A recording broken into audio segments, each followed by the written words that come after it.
가시면 안 되는 게 발제를 하고 가셔야 돼서 저희가 오늘 좀 빨리 시작을 해서 빨리도 아니고 제 시간입니다. 회의를 본격적으로 하기 전에 최저임금에 대해서는 저하고 우리 김대희 선생님, 노동경제학자이신 김대희 선생님하고 잠깐 한마디씩 좀 브리프를 드릴게요. 그러니까 어제 이제 1.5%가 결정이 됐고 1.5%가 결정된 걸 보면서 많은 분들이 아마 안도를 하셨을 거예요. 지금 경제가 너무 안 좋은데 원래 저 노동자 측이 제시했던 것보다 훨씬 낮게 책정이 돼서 좀 다행스러워 하시는 분도 있고 또 불만스러워 하시는 분도 있겠지만 이제 저희가 볼 때에는 이 구조적인 문제는 계속 남아있는 게 굉장히 걱정이 됩니다. 구조적인 문제라고 하면 정권 초반에 매우 무책임하게 첫 2년 동안 30%를 올렸습니다. 근데 이 30%라는 것이 어떤 의미를 가지냐면 첫 해에 2017년도에 우리가 이미 OECD에서 가장 상위의 국가였어요. 중위임금 대비 최저임금이 56%. 그래서 상당히 높은 순위였음에도 불구하고 16.4%를 올렸고 그 결과로 다음 해는 우리가 OECD에서 거의 최고 수준이 됐습니다. 그런데도 다시 두 자리를 올렸습니다. 그러니까 전 세계에서 사실 굉장한 실험이 벌어진 것이에요. 이 정도로 고도로 발전한 자본주의 국가에서 최저임금을 2년에 30%를 올린 것은 사실 대단한 실험입니다. 지금 전 세계가 우리를 주목하고 있는 정도로 큰 실험인데 그 결과는 이제 여러분들께서 보셨다시피 지금 골목골목마다 다 그 키오스크라는 자동 주문 시스템이 다 들어갔죠. 그 젊은이들이 가장 미숙년 젊은이들이 가장 먼저 일자리를 잃는 결과가 빚어졌고 그리고 700만 자영자들이 길로 쏟아졌습니다. 우리나라 경제 구조상 자영자들이 굉장히 열악한데 이분들이 아주 직격탄을 맞았고요.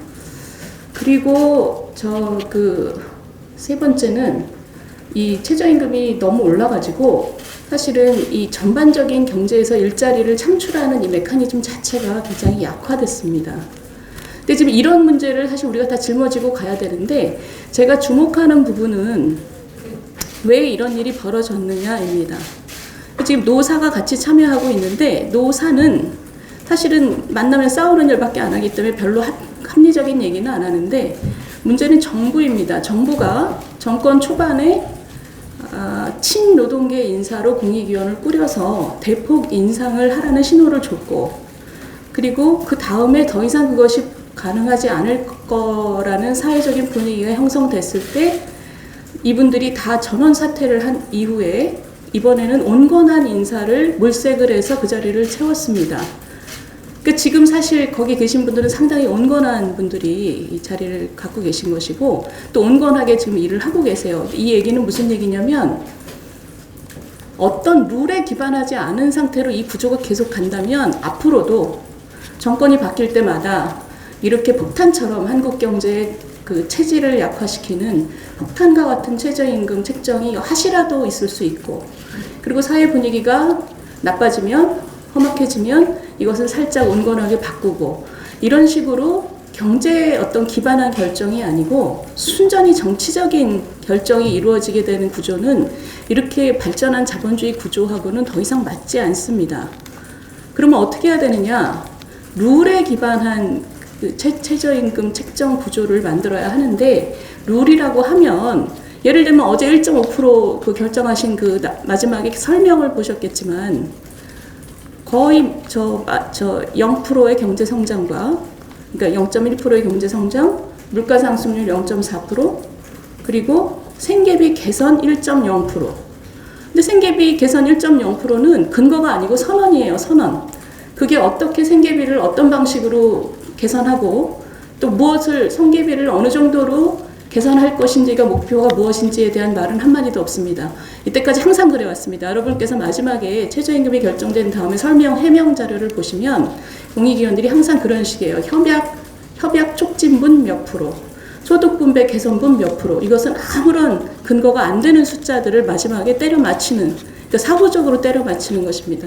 여기에 대해서 아무도 질문을 하지 않기 때문에 이런 구조가 지금까지 계속돼 왔는데 이거는 상당히 낙후된 방식입니다. 앞으로는 이 구조 자체를 고치기 위해서는 명확하게 관찰이 되는 거시 변수들, 예를 들면 경제 성장률, 물가 상승률, 실업률 이런 것을 기반으로 해서 결정을 하되 공익위원들이 만약에 주관적인 판단을 집어넣어야 되는 것이 불가피하다고 생각하면 그것은 따로 떼서 이것은 우리의 주관적인 판단입니다라는 것을 분명히 하고 책임을 져야 되는 구조가 만들어질 필요가 있고요.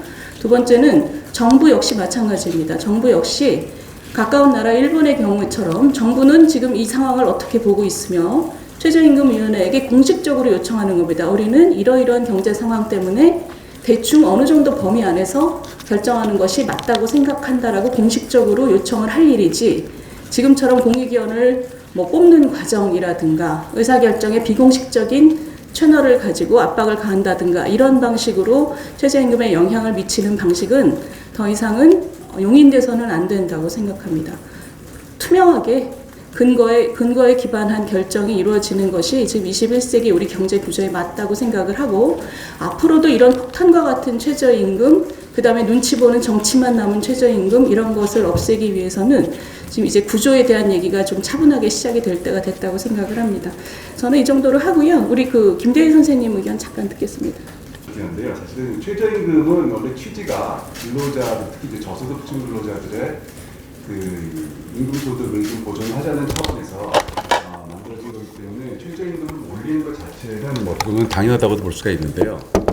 근데 이제 최저임금을 올리는 것은 그 취지와 달리 다른 경제적인 좀 부작용이 많습니다. 예를 들어서 고용이 줄어든다라는 얘기는 최근에 굉장히 많은 연구에서 확인이 됐고 고용뿐만 아니라 실질적으로는 고용을 유지하는 저임금 근로자들도 이 근로시간이 많이 줄기 때문에 어떻게 근로자들 사이에 임금 불평등도가 오히려 확대되는 그런 경향도 관측이 되고 있고요. 따라서 원래 취지는 저소득층 어떤 저임금 근로자들의 어떤 소득을 보존해 주는 거지만 시장에서는 반드시 그런 효과가 발현되는 것이 아니기 때문에 과연 최저임금을 얼마큼 올리면 얼마큼의 어떤 경제 효과가 발생을 하고 이런 어떤 연구 결과에 좀 기초를 해서 그리고 또 그거 플러스 사회적인 어떤 이슈가 있다면 그거와 같이 버무려져서 이렇게 결정되는 것이 맞지 지금처럼 이 정치적인 논리나 이런 거에서 결정되는 것은 바람직하지 않다고 보고요. 그래서 실제 우리나라에 그런 연구 하시는 분들 잘하시는 분들 많기 때문에 최저임금의 어떤 임금